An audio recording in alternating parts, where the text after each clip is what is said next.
ভাইরে দেখ, আমার না মাড়ি ফুলে যাচ্ছে। কেন, কি হলো আবার? মনে হয় দাঁত উঠবে। সত্যি? তাহলে মিষ্টি খাওয়া। তুই কি খারাপ রে? আমার কষ্টের মাঝে মজা করছিস।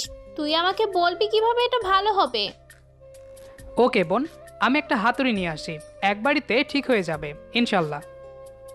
তুই খুব খারাপ, যা, তোর সাথে কথাই বলতাম না। ওকে, টাটা। রাগ করে চলে গেল ফাইজা। মনে হয় একটু বেশি রাগ করেছে।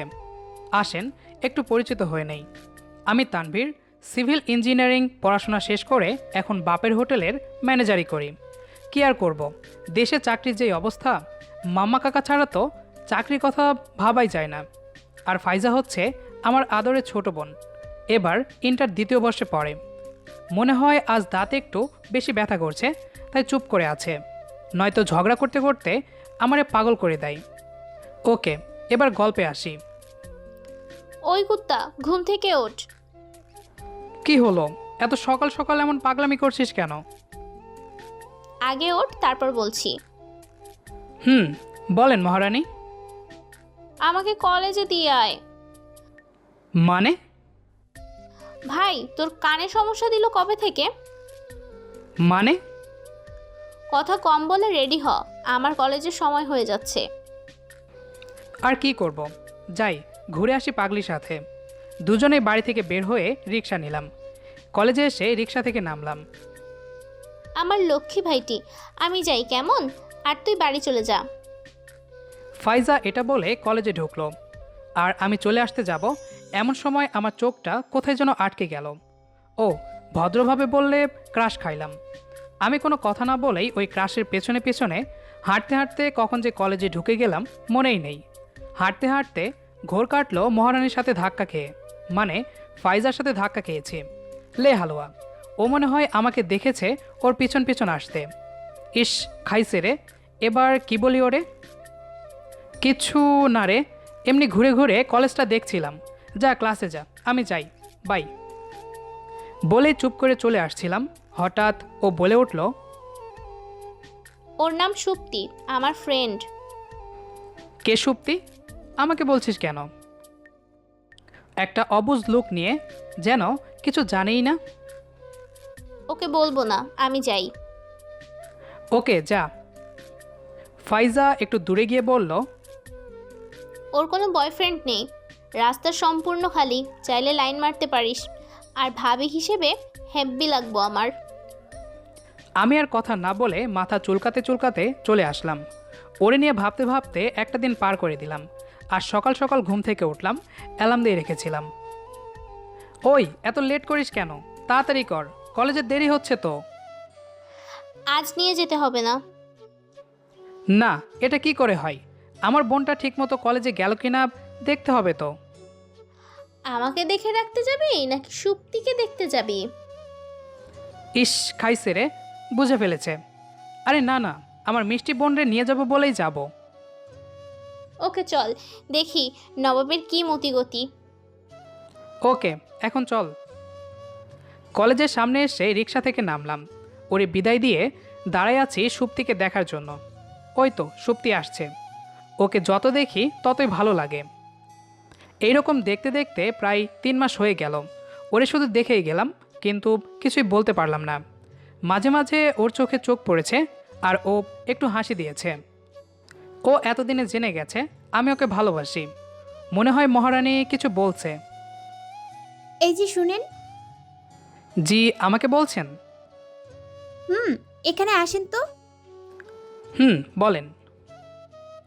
আপনি প্রতিদিন কি আমার জন্য দাঁড়িয়ে থাকেন? কই না তো। মানে? মানে আমি আপনার জন্য দাঁড়ায় থাকি না। তাহলে কার জন্য? আছে কেউ, আপনাকে কেন বলবো? আর কোনো কথা না বলে রাগে কটমাট করতে করতে চলে গেল। ইস, কি করলাম এটা? কতদিন পরে যাও কথা বলল, কিন্তু আমি এটা কি করলাম? বাড়ি চলে আসলাম আর ভাবছি কি করলাম এটা। কাল একটা চাকরির ইন্টারভিউ আছে, তাই মন দিয়ে পড়তে বসলাম। যদিও বারবার ওর কথাই মনে পড়ছে, তবুও পড়তে থাকলাম। আজ ইন্টারভিউ দিতে যাব।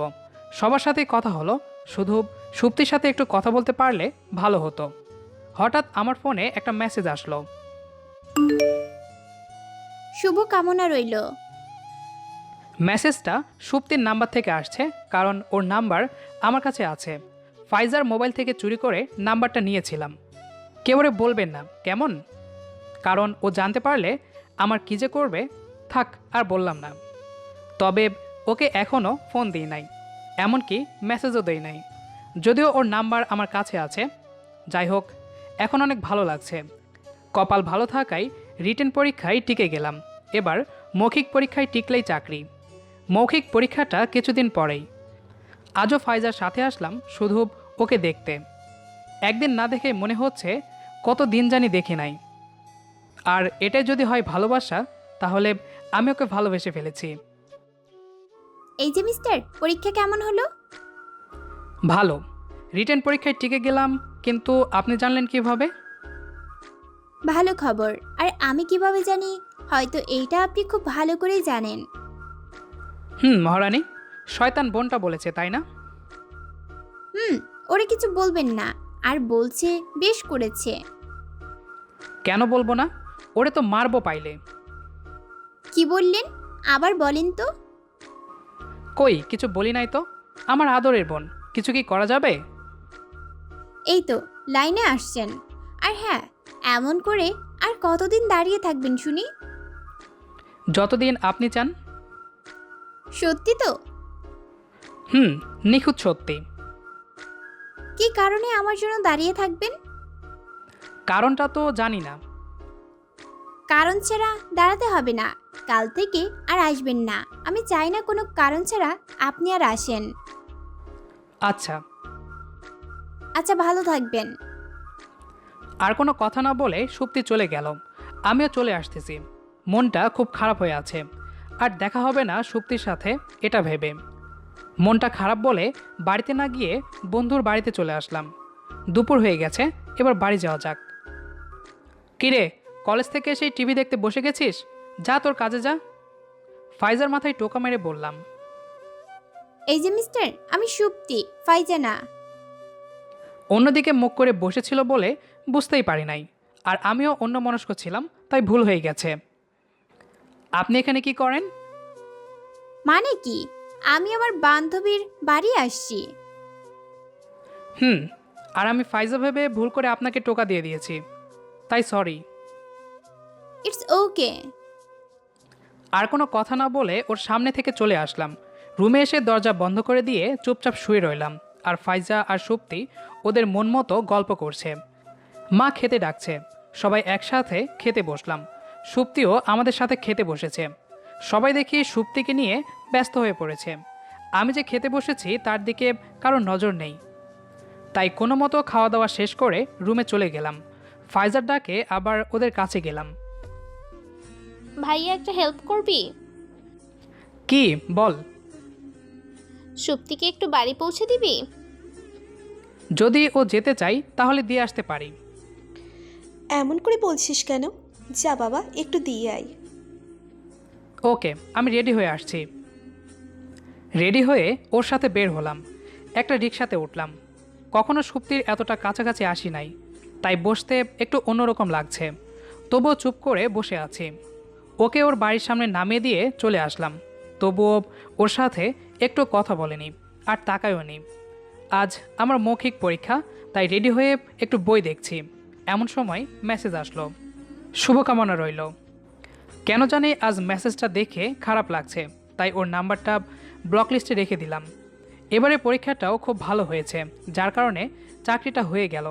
পরশুদিন থেকে জয়েন করতে বলেছে। মাঝখানের দিনটা কেটে গেল ওকে ভাবতে ভাবতেই, কিন্তু ওকে দেখতে যায়নি, কারণ ও আমাকে যেতে না করেছে। আজ প্রথম চাকরিতে যাব, তাই মনটা খুব ভালো, কারণ কেউ আমাকে বেকার বলতে পারবে না। নতুন চাকরি নিয়ে ব্যস্ত হয়ে গেলাম। দেখতে দেখতে এক সপ্তাহ চলে গেল, কিন্তু ওকে আর দেখতে যাওয়া হয় না। আজ শুক্রবার, তাই বাড়িতে বসে আছি। এমন সময় দরজার কলিং বেল বেজে উঠল। ফাইজা গিয়ে দরজা খুলল। হ্যাঁ রে সত্যি, তুই কি ব্যাপার, হঠাৎ না বলে চলে এলি? আর তোর চোখ এত লাল হয়ে আছে কেন? কিছু না রে, তোর ভাই কই? ভাই তার রুমেই আছে, যা। নিজের রুমে শুয়ে আছি, হঠাৎ সুপ্তির আগমন। ওরে দেখার সাথে সাথে উঠে বসলাম। আমাকে কিছু বলতে না দিয়ে নিজেই বলতে লাগলো, ওই নিজের ভাবছিস কি তুই? মানে? ন্যাকামি কম করবি। নিজেকে ভাবছিস কি তুই? আর কত কষ্ট দিবি? এখন তো নতুন নতুন সুন্দরী কলিগ পাইছস, তাই আমার কথা কি মনে থাকে? সুপ্তি বেঁচে আছে নাকি মারা গেছে একবার খবরও নিলি না। আস্তে আস্তে, বাড়িতে মানুষ আছে তো, শুনলে কি বলবে? শুনলে শুনবে, ভাববে একটা পাগলরে মানুষ করছি। ওই দিন তোরে কলেজে যেতে না করছি বলে আর যাস নাই। এটা কি আমার মনের কথা ছিল নাকি? 1 সপ্তাহ হয়ে গেছে। জানিস এই দিনগুলো আমার কত কষ্টে কাটছে। ওকে ওকে বাবা, সরি তো, অনেকগুলা সরি। এতদিনের মাঝে একটা ফোন দিলি না, আর তোরে ফোন দিয়ে দেখি আমার নাম্বার ব্লক লিস্টে রাখছিস। কেন এত কষ্ট দিলি? কি করলে আমার মায়াবতীর রাগ কমবে? বেশি কিছু না, শুধু এই বাড়িতে আমাকে পার্মানেন্টলি আনার ব্যবস্থা করো। আমি আর তোমাকে ছাড়া 1 সেকেন্ডও থাকতে পারবো না। এটার ব্যবস্থা তোমাদের করতে হবে না মা, আমি এর ব্যবস্থা করে রেখেছি। মানে? তোর সাথে সুপ্তির প্রেম করিয়ে দেওয়াটা ছিল আমার প্ল্যান। সুপ্তিকে যখন প্রথমে মা দেখে, তখন তোর সাথে সুপ্তির বিয়ের ব্যাপারে ওদের বাড়িতে কথা বলে আসে। তার মানে আমার সাথে সবাই? শুধু তোর সাথে না, সুপ্তিও এসবের কিছু জানে না। এখন সুপ্তি, তোমার শাশুড়ি মাকে সালাম করো। আমি শুধু চুপ করে আছি। চুপ করে থাকলেও মনে মনে অনেক খুশি হয়েছি। এমন মা যেন সবার ঘরে ঘরে হয়। আপনারা কি বলেন? আমাদের আজকের গল্পটি আপনার কাছে কেমন লেগেছে সেটি অবশ্যই কমেন্ট করে জানাবেন। দেখা হচ্ছে আবারও নতুন কোনো গল্প নিয়ে। সে পর্যন্ত আমাদের সাথেই থাকুন। ধন্যবাদ সবাইকে।